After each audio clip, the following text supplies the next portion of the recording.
les variétés qu'on a mis candidates à la labellisation Oplit, elles ont été testées au minimum 3 ans dans notre réseau et ça représente à peu près 200 lieux d'essai, data d'essai pour chaque variété.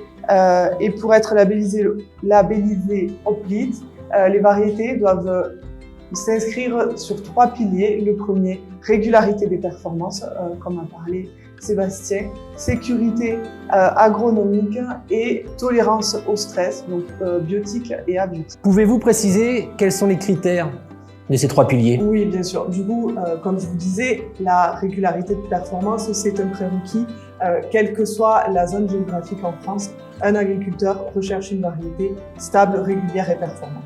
Par contre, Sébastien l'évoquait tout à l'heure, en fonction de là où on se situe en France, on n'a pas les mêmes contraintes. Et du coup, nous, on a vraiment pris le parti de diviser cette gamme Oplit en 4 idéotypes majeurs. Le premier, qu'on va appeler fourrage précoce, où on a mis vraiment l'accent sur la valeur alimentaire, sur les tolérances aux maladies, je pense notamment à l'alimento, et sur la tenue de tige.